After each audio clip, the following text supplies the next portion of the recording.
Hello everyone, thanks for joining in. In today's video, I have this American 5300 series lock. This is the lock I actually prefer to use for locking up my storage unit or anything else that I really care about being protected. This lock is pickable and the older ones are bypassable, but in general, this is a fairly secure lock. It is a little bit more pricey, but they are readily available on Amazon. Some of the things I like about this lock are that it has this the shackle guard here, so it makes it a little bit harder to twist off or grind or cut or anything with bolt cutters. I do have a video coming out soon talking about twisting off this lock. So some guys at work and I were talking about how good this lock was, and another one of the guys said, "Oh yeah, I'll break that lock in half." And so I have a video. I need to put it together. It took him 2 attempts, but he was able to break this lock and get it open. Something else about this lock is that it has ball bearings. When I gut this lock, you'll be able to see that a lot better.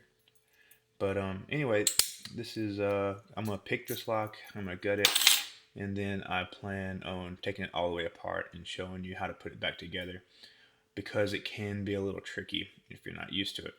So anyway, without too much more yapping from me, I'm gonna go ahead and get it fixed up in the vise and see if I can get it picked for you. Um, and for this pick, I'm going to use two different tools. I found this to be the easiest method. So I have a 50 thou Tapa keyway tension tool that's 1.3 millimeters. I have this 20 thou or half millimeter crescent, I think it is, from Covert Instruments. I prefer this to get most of the way there. And then I'll move over to this kind of a medium hook here, also in 20 thou or half millimeter. So anyway, let's see if I can get this picked open for you. And then for this, I'm going to pick off this ledge here and just on a diagonal. And then when it comes time to use my deep hook, I'm going to, on my medium hook, I'm going to just pivot off the bottom. And that just, for me, that's a little bit easier to deal with the spool pins that are in here. So anyway, let's see if I can get this picked for you. I'm going to go all the way to the back of the lock. I have, I'm going to say, medium tension on here. Just looking for clicks. This lock has lots of security pins. I think they're all serrated. Even the spool, if I'm not mistaken, are serrated. So you're just fighting little small clicks as you work your way through this lock. And I'm going to start over while I'm, and just see if I can do it without talking.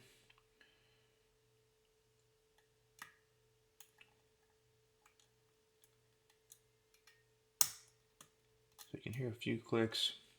The secret to serrated pins is really just do one click at a time. Some people say count clicks, but that's so sporadic. I don't know if I would recommend that. Come on. All right. Quit yapping, get this lock picked.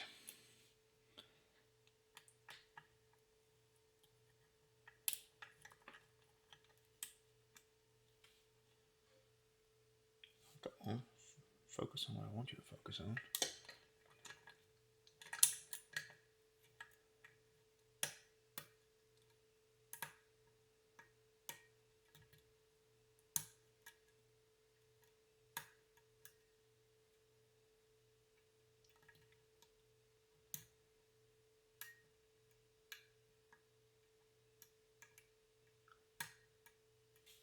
You see here in a second, I'm gonna get a nice false set.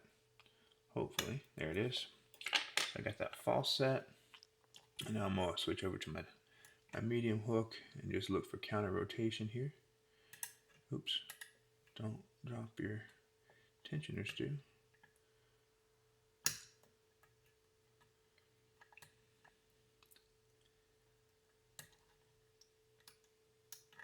There it is. Just need to bump it a little bit, but I did get this lock open. So So let's go ahead and transition into getting this gutted for you.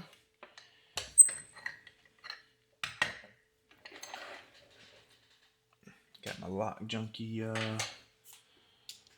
poker chip back there. And to get this lock open, I think it's a Phillips, yeah, Phillips screw. Get all my stuff out of the way.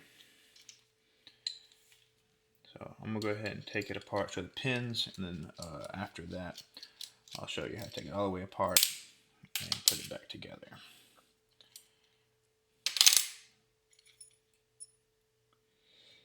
So while I have this lock open, oops, let me back out a little bit. You'll see they have this little protective shim here.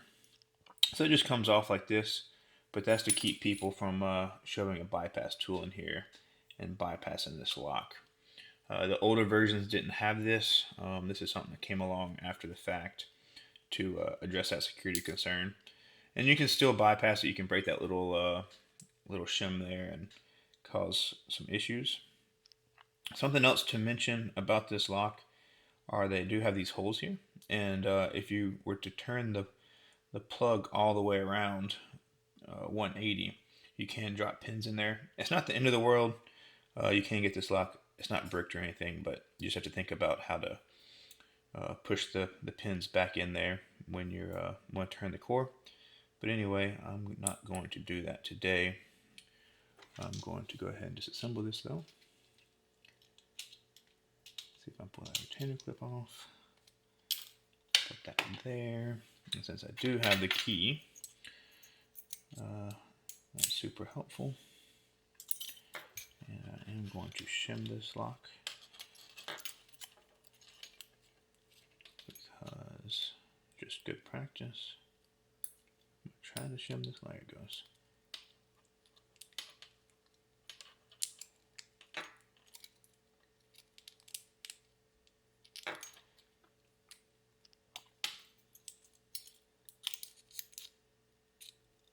Come on.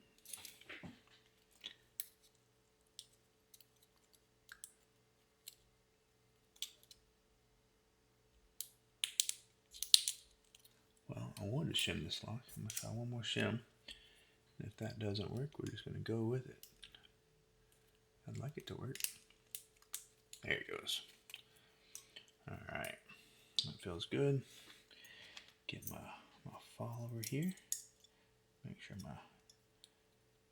goes all the way through. My shim does. Alright, shoop. Alright, so you can see here, this is a 6-pin lock, but only 5 pins are being utilized. Let's see. Pin 1 is serrated. Try to drop that down a little bit. Pin 1 serrated. 2 standard. 3 serrated. 4 serrated. 5 is standard. This is just a standard core. And then pulling my shim out. We'll go ahead and tweezers. We will see what we have here. So pin 1, or driver 1 is serrated.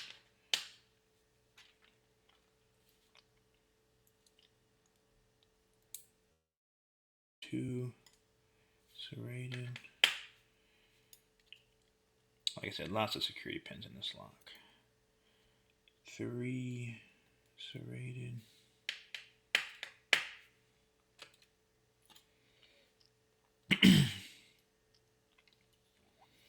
Come back from the back side.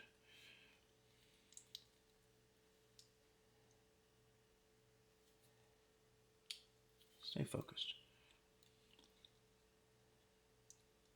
Nothing in 6, obviously. 7 is a serrated, or 5 is a serrated spool, and 4 is a serrated spool as well. So I'll get those springs out and I'll show you that up close.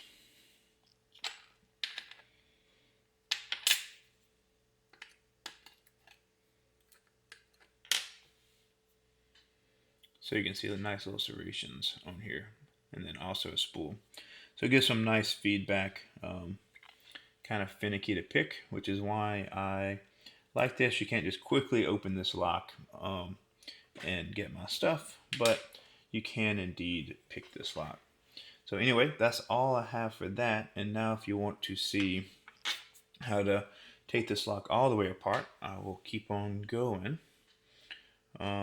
So the first thing I'm going to do is kind of tap. Actually, I'm going to put the cylinder back together so I don't lose those pins, because that would be a real bummer. Alright, pin 1. I guess I'll show you up close before I do that.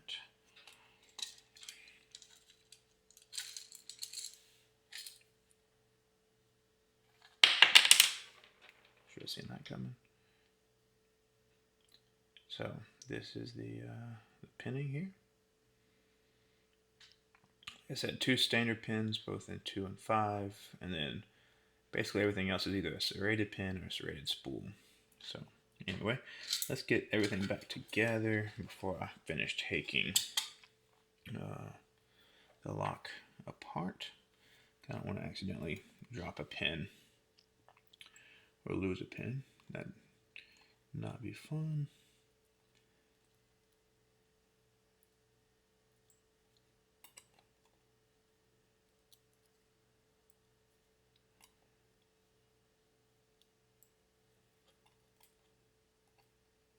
And then something I always do is I stick the key back in there just to make sure I have the pins in the right place. I do feel good about that. Come on. I didn't have any jump out of the tray or anything like that, but it is good practice because you don't want to brick the lock. Not brick the lock, but make a lock that the key doesn't work. So that's done. Go ahead and drop my springs back in. Do it this way because I don't want to put a spring in the wrong slot. So I'm being mindful not to put it in the last slot. All right. Get my handy dandy follower. Where did you go when it fell? There it is. I'm going to start pin 3, work my way to the front. Try to anyway.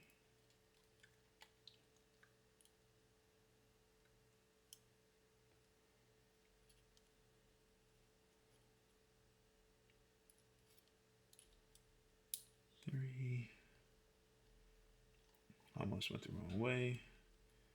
Put the spools in the wrong place, but we don't want to do that. Drop those in.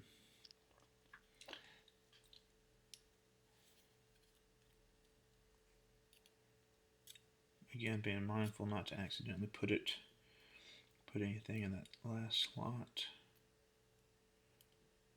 Come on. Oh, what you follow? There you go.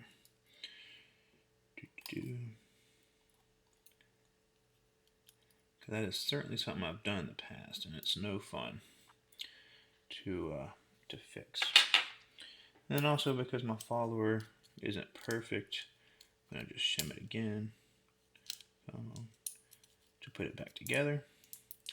I find that's just good practice. Again, for some challenge locks, it's almost necessary because the springs are all different.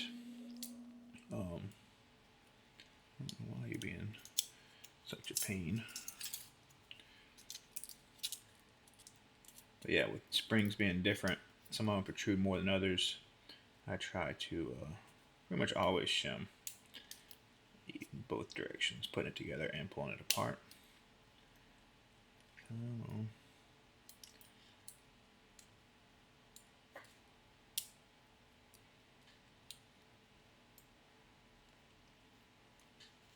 Here we go. Because I have a shim, I don't have to worry about having the key. Just go ahead and do that. Hopefully somebody's still watching and this is not a complete just me rambling to myself here. And then for this, I always re-engage the key or the pins, and you want to make sure the bottom dimple of this C-clip here goes into the keyway. Alright, so now that's reassembled, I don't have to worry about losing anything. So I'm going to give this a little tap.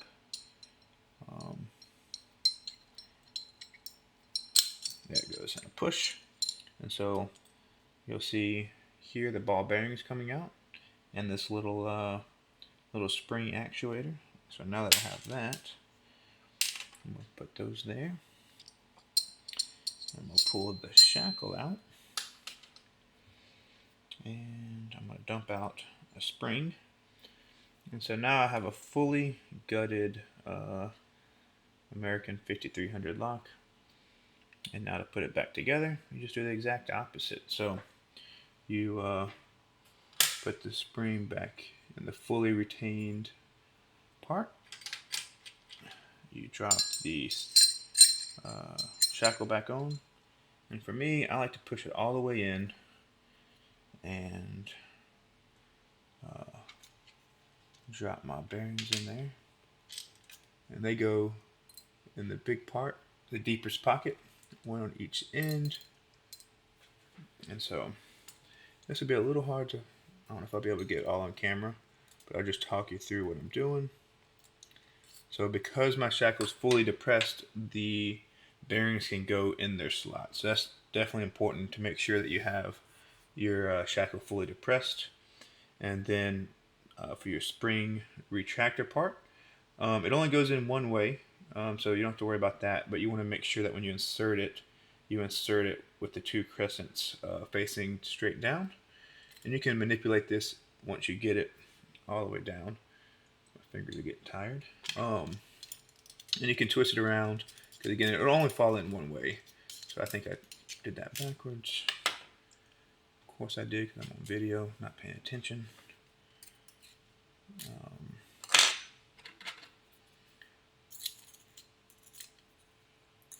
come here.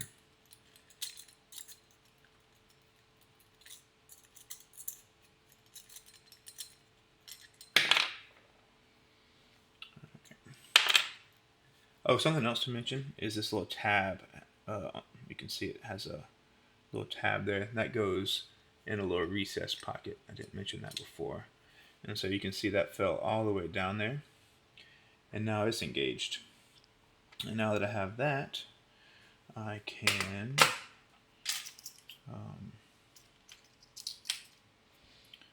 put my shim back on here, just like that. Or not my shim, but my bypass guard. And I will need to open this lock, but I'm going to drop this in first. I lost my little bypass guard. That little thing is sometimes a pain to install. So I'm going to just have this facing up to have gravity help me out. Just drop this guy just like this in. And so now I am built up. I can insert my little clips, and I will have to open this lock here to actually screw this down.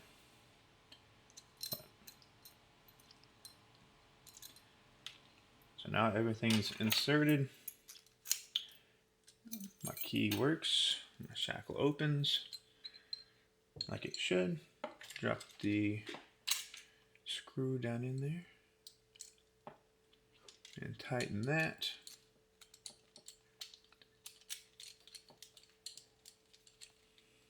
Give it a good twist. Lock the lock. Just make sure it opens. Yep, everything works as it should. So anyway, hopefully there's somebody out there still watching this video and found this very useful, or at least moderately useful. If you have any questions, please leave them in the comments. I'd be happy to help out. Uh, if nothing else, I'll see y'all next time. Have a great day.